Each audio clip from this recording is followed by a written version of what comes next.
From milk cows and chickens to goats, homeschooling, baking bread, good books, and way too much coffee. Thanks for joining us as we homestead in the real world. Hello, friends. Welcome to part one of a two-part series that we are going to do on Rebel canning. Now, the reason I'm doing this in two parts, number one, because there's a lot of information, and canning really is one of those taboo subjects that people don't like to deviate from at all. And so I did a lot of research, okay, over the past few weeks, over the past few years, and it took me a little bit to kind of compile everything into one. But the information that I have for you is going to be one video. And then the next video is going to be an actual demonstration of canning. Okay. I'm going to put this out there. This is for entertainment purposes only. I'm not an expert. I have never pretended to be one, and I don't play one on TV. So do your research. If you are not comfortable with the things that I do, don't follow them. Follow the books.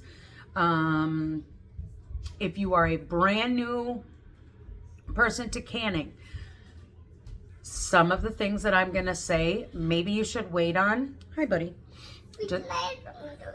In just 1 second, let me finish. Maybe you should wait on some of these things and do them when you feel more comfortable in your canning. I have been canning since, when did we start? 2007, 2008, somewhere in that vicinity. I'm very confident in my methods, but you might not be confident in my methods, and that's okay. So that's the basic gist of it. This is just going to be part one of a two-part series. And I have a few, be careful my coffee. I have a few examples I'm going to show you, a lot of knowledge I'm going to toss at you, but I'm going to try to do it in a way that isn't all scientifical speaking. So, all right, let's get started. All right, so let's talk about one of the big questions I get, and that is reusing canning lids. Yes, I reuse my canning lids. However, I have a lot of stipulation with reusing, it's okay, with reusing my canning lids. My son is making one. Okay, this is a, let's see if I can focus a little bit better. This is not focusing. Let's try again. Hold on. All right. This is, oh, I forgot to get you apple juice. Okay, give me 2 seconds. This is a brand new canning lid. Okay, never been used. Do you see how, oh, now it focuses.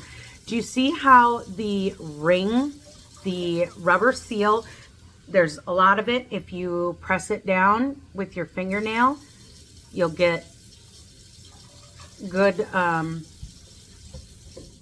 they're clean.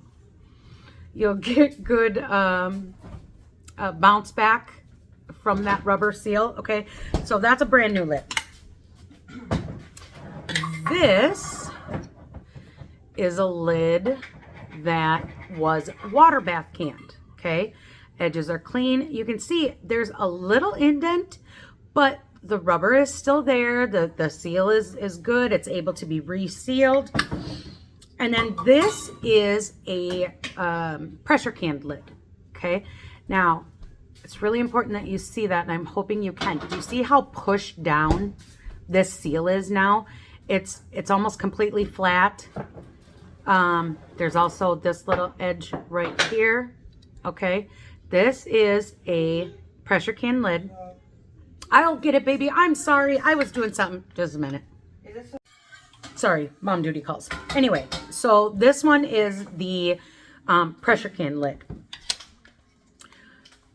Brand new lid, yes. Water bath can lid with still some spring back, not misshapen, not deformed, no rusting, whatever. Yes, I would reuse this. Pressure canned. I don't care if it had this or not. No. And the only reason is because of the seal. You are not going to get the same seal with a lid that has been used for pressure canning. Okay. There's no give, there's no bounce back. It's not going to work. On top of, the dents and whatever, that's not going to help you either. Now, lids. Where do you buy them? I have bought lids everywhere. Okay. When we had the vid situation and lids were non-existent, I even bought lids from China. Okay. For a long time, I never cared, but it didn't matter to me brand specific. Okay. I never really had an issue with that until last year, maybe the year before. I started noticing that a big, well-known jar and lid maker was having a lot of issues with their seal rates for me. Not just for me, but for other people as well. And so on Instagram, I had asked all of you, all right, tell me where can I get good lids, because the ones that I was using were more expensive. I was having lots of failures. It was bugging me. And so I asked, and I got a resounding 4 jars. Okay. I'm not an affiliate at this moment with 4 jars. I will link them below in the description. We started using them middle of winter towards the spring. We really ramped up using them when we were doing, hold on. Anyway, so towards the end of spring when we were doing maple syrup. I don't know, well over 100 jars at this point. And I have not had a single failure with the 4 jars. I've even went back onto my canning shelves and checked out seals, a month or 2 later. No issues whatsoever. So they are one that I would highly recommend. And don't mind my little Power Ranger and his underwear in the background. I'm sorry. All right. So another thing that I have been asked multiple times is if I could explain jar sizes to people. And now this might seem very basic to you, but you need to remember that not everybody has been canning. Okay. And some people are just jumping into this. And so they have no idea what should go in what jars. Does it matter? Whatever. So first things first, let me tell you, it doesn't matter what you put in what jar. Okay. Some jars, such as wide mouth jars and small mouth jars, they're easier to get things out of in the wide mouth. So things like meat, and we do corn in wide mouth jars. Mainly the corn is because it's easier to clean the jar for reuse later. But if you wanted to, you could can green beans in a jelly jar. Okay. Jelly jars are also considered half pint jars most of the time. Some of the jars just have a pretty little decoration on them. Most people can only jelly in those kind of jars, and so hence the name jelly jar. But let me show you. All right. So this is a quart jar, maple syrup. This is a pint jar. Okay. This is a wide mouth pint jar. Mom, I need to show you something funny. Can you show me in 5 seconds when I'm done here? Okay, just give me a minute. Okay, so wide mouth pint, small mouth quart. Okay, do you see the difference? All right. Now, you can get pints in smallmouth. You can get quarts in wide mouth. See? Wide mouth. This is another quart jar. Okay? All right, let me go. Mom, Now, hi, sweetheart. What do we can in each jar? All right, so things that we don't use a lot of, okay, we do, just a minute, honey, we do the pint jars. You can always add another pint jar to it if, you know, this isn't enough. Maple syrup, broth, chicken noodle soup, chili base, tomatoes, vegetable beef soup, we do in the quarts, okay?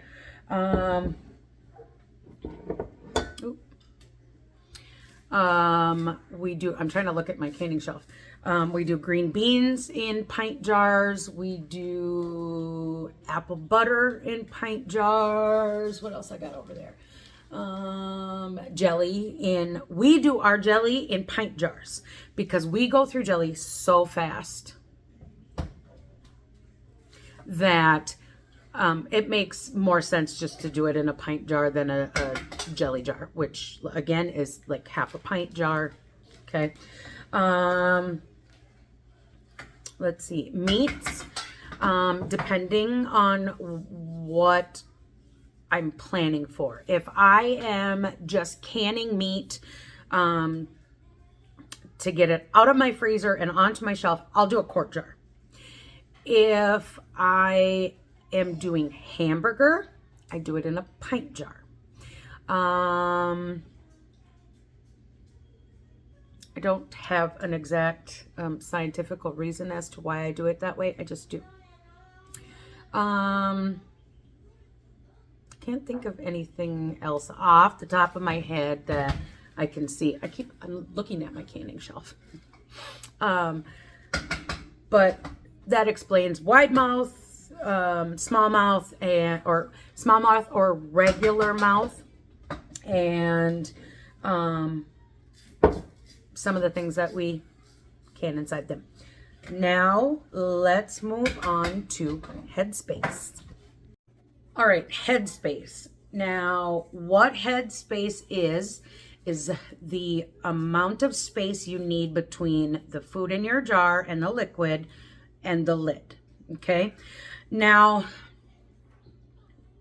I wish there was a hard and fast rule that everything can just be an inch headspace. Okay, that'd make my life so easy, but there's not. Okay, and I'll explain to you why.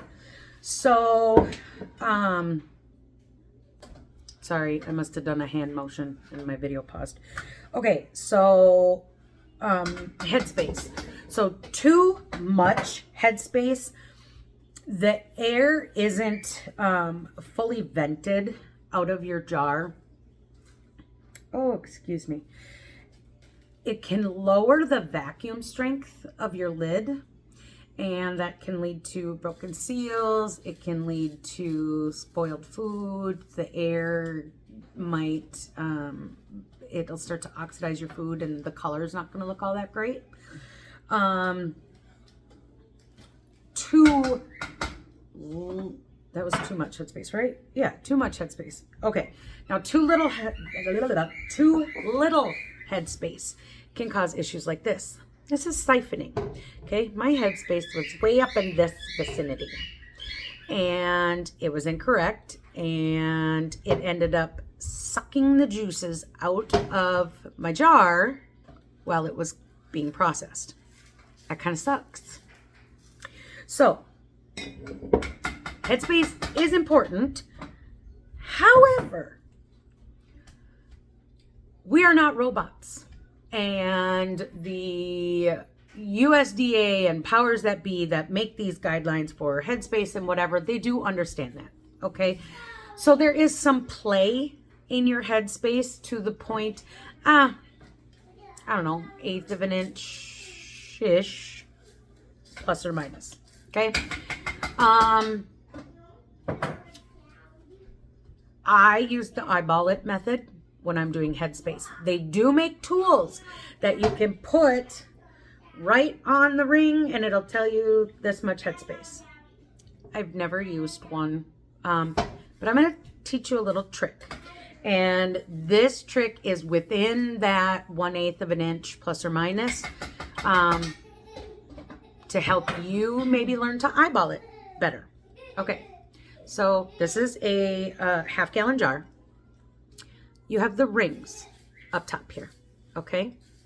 Your top ring, if you go maybe halfway, that's 1/4 of an inch, okay? If you keep going, that's about 1/2 an inch, somewhere in this vicinity. This here is an inch, okay? Just a little tip for you. Now, along with Headspace goes the removing bubbles from inside of your jar, the food and whatever. And I'm kind of mixing these two together because a lot of times these Headspace tools that you can buy are also meant to help you debubble. Is that a word? Debubble your food. Okay. It is a word? Yes. Oh, okay. So, most of those tools are plastic. You might have heard that you can only use plastic to debubble your food. I use this, okay? It's not plastic. There is no rule that says metal will hurt your debubbling of your food. There is no rule that says wood will hurt debubbling of your food. In fact, I'm going to show you something. I don't care. I don't use it. Okay. This is just a spatula. I've used this end of my spatula to debubble my food because I didn't have any clean butter knives in the drawer. Oops. The only thing that in my research, and please know I consulted ChatGPT, I consulted the Google machine, I went to the USDA website, I went to all these places, okay? The only thing for metal that they talk about is the use of metal could break your jar.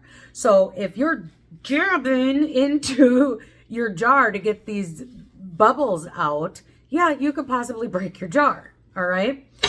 The only thing that they talk about with wood is to make sure that there's no splinters, that it's smooth and whatever, and it has been washed thoroughly, okay?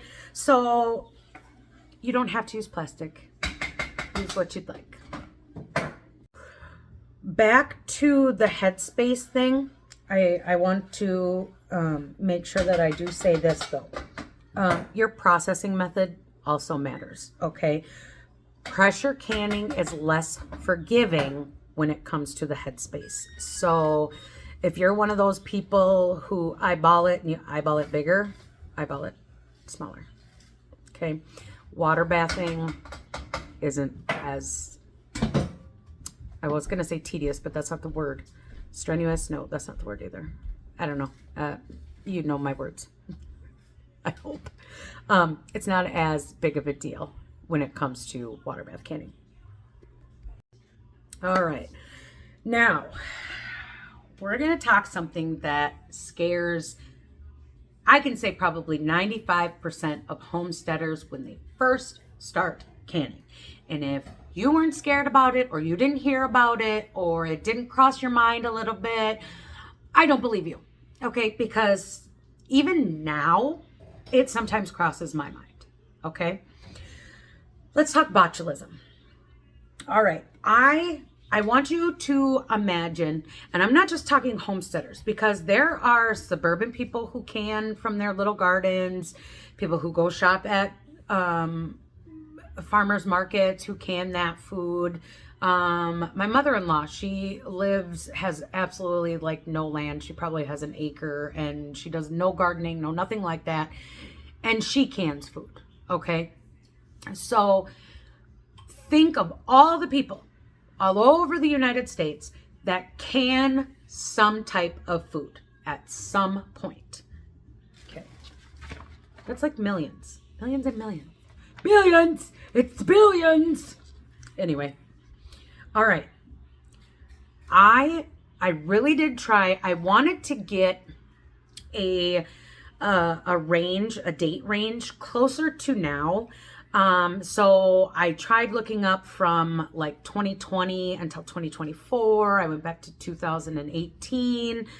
I couldn't really find what I was looking for in that data range, but I did find a study.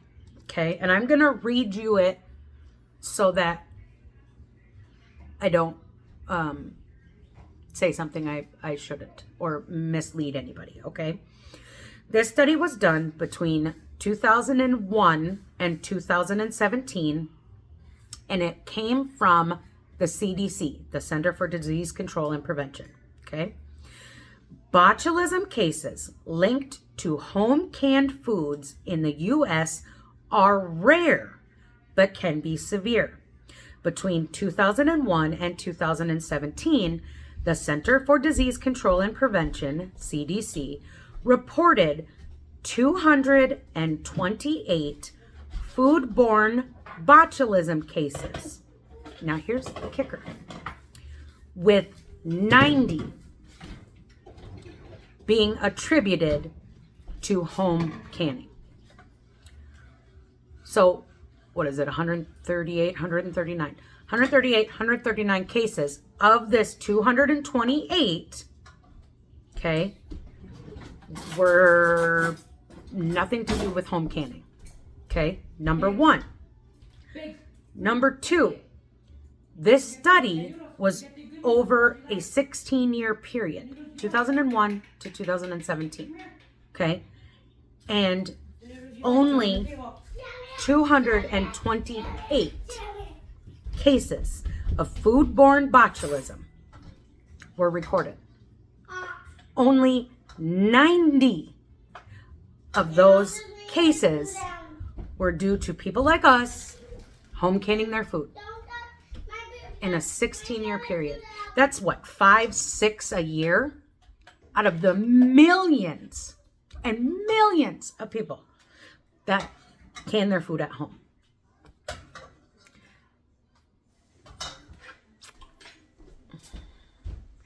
Do what you will with that information. All right. Looking at my list here. So we talked about botulism, we talked about headspace, we talked about debubbling, we talked about jar sizes, reusing lids, all that good stuff. All right, let's get into a little more scientifical. pH, okay? The pH of your food, the acidity of your food, is what determines whether you have to water or whether you can water bath can or if you have to pressure can. All right. All right, we're going to dumb it down for a minute. Okay. Low acid foods or ones with high pH. So low acid equals high pH equals pressure canning. Low acid, high pH equals pressure canning. High acid, low pH equals water bath canning. High acid, low pH equals water bath canning. Okay? Now, why is that important? For things like botulism. Okay? So, low acid foods that need to be pressure canned are things such as green beans, carrots, corn, meat of any kind. I don't care if it's bear, venison, hamburger, beef chunks, pork, chicken, doesn't matter. You have to pressure can meat. Potatoes, okay? Now, there are some rebel canners out there who will can meat, water bath it, but they do it over like a 3-hour period. I am not comfortable with that. I do not do that. If you would like to do that, that is completely on you. Okay? There are also people who use an Instant Pot to do meat in. Instant Pot, don't quote me on the year. We're going to go back 5 years. Okay? Instant Pot on their website specifically had said not to pressure can meat in the Instant Pot because they did not have any data to back up that the internal temperature got high enough to be able to properly kill botulism spores and seal the meat correctly. Okay? That may have changed from then to now. I don't know. That is one of those things that I've never really used my Instant Pot for. It says you can safely can things such as green beans and, whatever. I just never have because I have a pressure canner and a water bath canner and never had the need. Okay? All right. So now, excuse me, high acid fruits that can be, or foods, that can be water bath canned.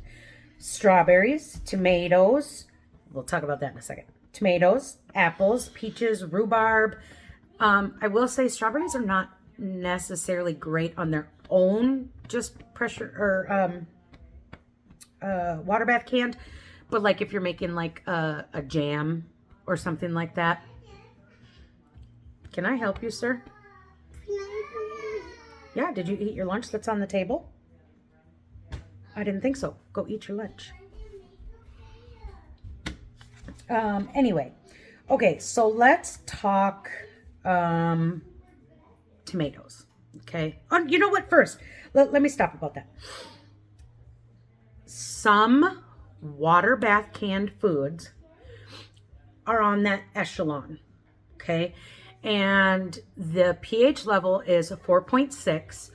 And in order to know whether you water bath or pressure can. Okay. There are some things that if left, if left alone would actually need to be pressure canned. But the way around that is by adding a little bit of lemon juice or even vinegar. Okay. Your recipe will tell you which one. That just brings your pH either up or down, whichever, we're working with here. What is it? High. It'll bring your pH higher. Nope, excuse me. I'm sorry. We're doing water bath canning. It'll bring your pH lower to be able to water bath can. That's so weird. Why can't high pH and high acid go together? That's just, I don't know. I'm not a mathematician. I don't care. Anyway, so there are certain items that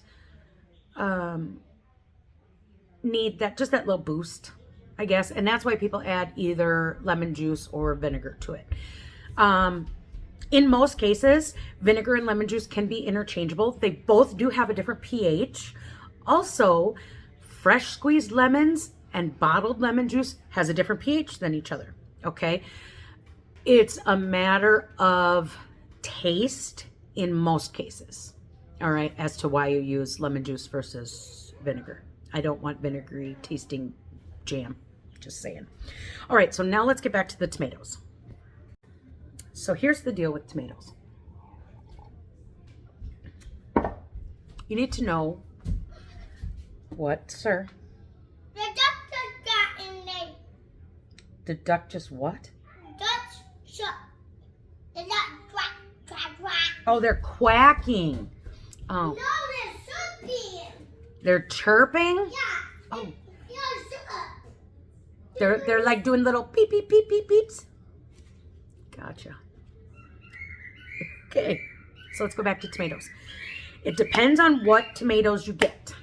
Okay, so nowadays we have hybridized tomatoes, we have GMO made potatoes, tomatoes, excuse me, GMO tomatoes. We have experimental whatevers with tomatoes. Okay, nowadays tomatoes do not have as much acidity as a heritage breed tomato. Okay, heritage breed vegetables, fruits, whatever, have kept from their origin, have kept it all these years. They've not been modified or changed in any way, shape, or form. Okay, tomatoes like that, things such as Amish paste. Okay, we plant Amish paste. We plant Amish paste tomatoes. Okay, their acidity level is good enough that you can water bath can them. Okay, stuff such as Big Boys or Early Girls or even Roma tomatoes from right now. Okay, they do not have the same acidity as an Amish paste. So in that case, yes, to bring your pH to where it needs to be, you would need to add lemon juice and or vinegar. Okay. Same can be said for things like strawberries. If you planted a hybrid strawberry, hybrid plants, they can trace the lineage of that seed that you planted all the way to its origin. Okay, I know I kind of said that, but that's a long time frame. If the original plant came from the 1800s or whenever, they can trace it all the way to 2025. Okay, it's never been modified. Okay, so there is a difference. Are there tomatoes now that have the right pH balance? I feel like I'm doing a shampoo. pH balance. There might be. I don't know what they are. If it's not a heritage breed, I don't know what it would be. Okay, so that's my take on canning tomatoes and adding lemon juice or not. All right. On my list of stuff to talk about, I have 3 more things, all relating to jars. Really easy, really quick. Okay. Leaving your rings on your jars. Do you have to do that? No, you don't. You can take them off after. Let me explain. When you're shelving your jars, you can take them off. In fact, we do. The reason we do that is because I can see a pop lid from across the kitchen, versus if I have a ring on it, it can create a false seal that if I were to take that ring off, it would pop. Okay. It also, you can get moisture underneath your rings sometimes. And if you don't take them off, like from when you pull it out of a water bath canner, it's got moisture on it. Well, if that doesn't get taken off, it's going to rust your rings. It can actually seep underneath your seal and it can make your seal pop. Okay. So there's that. Another thing, people say that you have to put like a piece of cardboard or something if you're going to double stack your cans. I don't. Okay. The reason they say to do that is a lot of it has to do with jars banging together. Okay. It also has to do with the way that they stack. If you're doing wide mouth jars, they stack very well on top of each other, just like this. No issues. Okay. If you're doing small mouth and wide mouth, they don't necessarily stack as well. Okay. Common sense with that, I guess. They do say that this barrier, also helps prevent moisture between the two. But I have, 9, 10. wow, there's 10 of them. Beautiful. Good job. Here, yeah, let me show. We have 10 of them. I think there's more than 10, but that's okay. Good job. Anyway, sometimes, depending on where you're housing.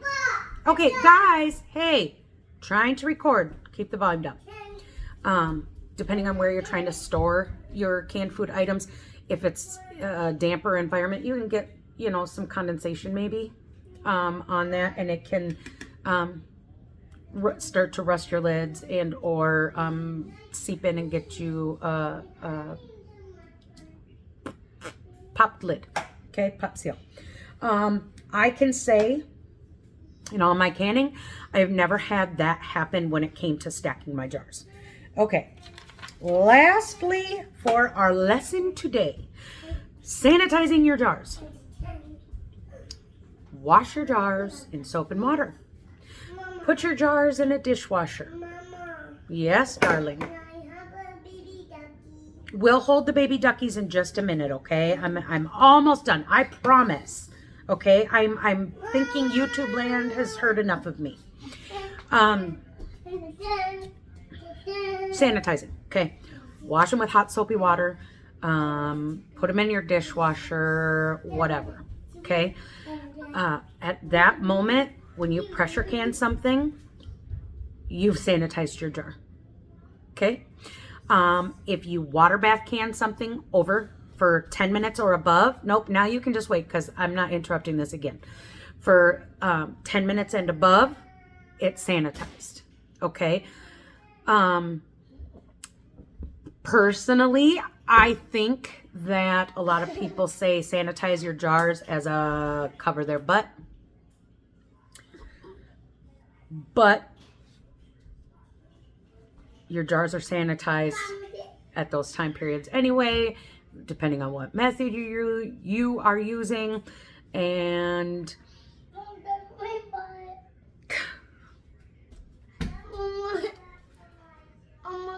I'm really glad that this is almost done. No, now you can just wait a minute. Anyway, okay. So, pressure canning, it's sanitized. Water bath canning after 10 minutes or above is sanitized. Like I said, use your judgment. But hot soapy water or a dishwasher, it works just fine. And that, my friends, is the end of our highly invigorating discussion on Rebel canning. Part 1. Thanks for joining. I'm also going to say this, okay? I am amicable to answering questions or discussing why I do something versus another way that some other canner might do them. What I'm not okay with is being disrespectful and mean and rude in the comment section. Being a Rebel canner is a very taboo subject, okay? I understand that. However, I do not understand jackwagons. Don't be a jackwagon in my comments, or I'm just going to delete it, okay? Ask your questions politely. I will do my best to answer them ASAP. Thank you. What is that, please? Seriously, I can't even believe that I almost forgot about this.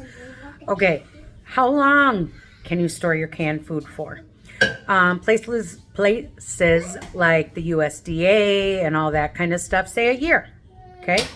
As you probably saw earlier in the video, some of my stuff is from 2023.